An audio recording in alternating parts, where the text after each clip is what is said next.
अपना मामला। हमारे समाज के चिंतकों ने एक शब्द इनाम दिया है कि हम लोग मूल निवासी हैं। अगर हम लोग मूल निवासी शब्द का इस्तेमाल करना शुरू कर दें तो हमें उनकी कोई गली गिराने की जरूरत नहीं पड़ेगी, वो स्वयं से जाकर के भाग जाएंगे। ये मेरा मानना है। दोस्तों, कोई भी समाज, कोई भी राष्ट्र, कोई भी परिवार अगर ताकतवर हो सकता है तो मात्र केवल दो तरीके से ताकतवर हो सकता है।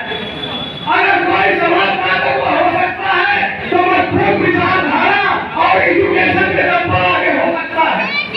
तो हमें अपने समाज को जहाँ भी जाना है वहाँ हमको मजबूत विचारधारा दिखाना है कि हमने हमारी लड़ाई 85 करोड़ की लड़ाई है।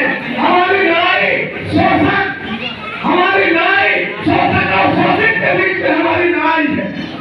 अगर हम इस बात को अपने समाज को समझाने जाएंगे, अगर हम अपने कमेरा समाज को, हम लोग कमेरा समाज के रहते हैं, अगर हम दूध दूहने वाले हैं तो सब्जी पालने वाले हैं, वो गाँव पालने वाले हैं, वो काम करने वाले हैं। अगर हम अपने कमेरा समाज को अगर ये समझा लेंगे कि हम लोग सब आपस में एक है तो हमारा में कोई भी शक्ति पीछे नहीं बचा सकती है।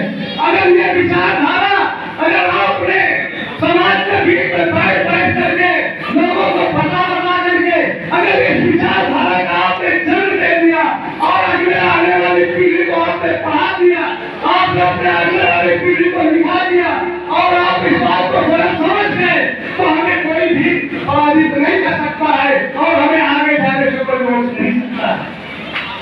तो हमारे साथियों, तो हमें पाखंड से लड़ना है, अंधविश्वास से लड़ना है, हमें पाखंड से लड़ना है, हमें अंधविश्वास से लड़ना है, हमें वैज्ञानिक सोच विकसित करना है।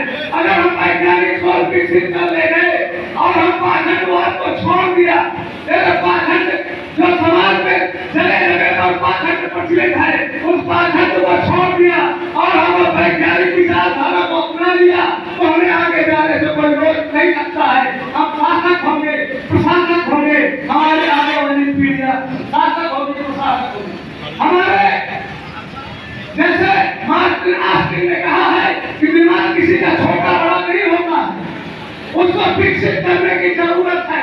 आज के 4 साल पहले, आज के 10 साल पहले जिस समय देश आजाद हुआ था उस समय हमारे बैकवर्ड के, हमारे बैकवर्ड समाज के, हमारे दलित समाज की हमारी महिलाएं, क्योंकि उन लोगों ने पढ़ा नहीं, लिखा नहीं, समाज को जाना नहीं, तो उस समय एक अध्यापक नहीं हुआ करते थे।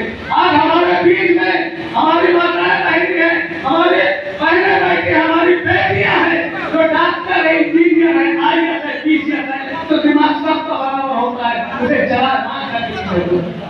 तो हमें वैज्ञानिक सोच के साथ अपने समाज के इस बात को ले जाना है।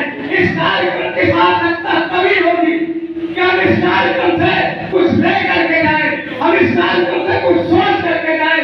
हमें वैज्ञानिक सोच के साथ इस भाव को जन्म करना है कि हम इस देश के मूल निवासी हैं, हम लोग आपस में भाई भाई हैं। हमारा जो चौथा वर्ण उनका बनाया हुआ है, हम उन्हीं की बात माने लेते हैं जो उनका बनाया हुआ चौथा वर्ण है।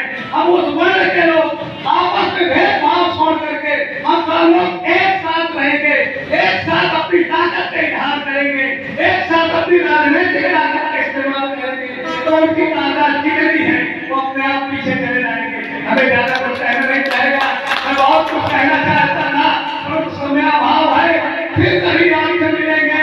मैं अपनी बात को विराम नहीं देता हूँ, फिर कभी आगे आपके बात करूंगा, नहीं सिर्फ आपको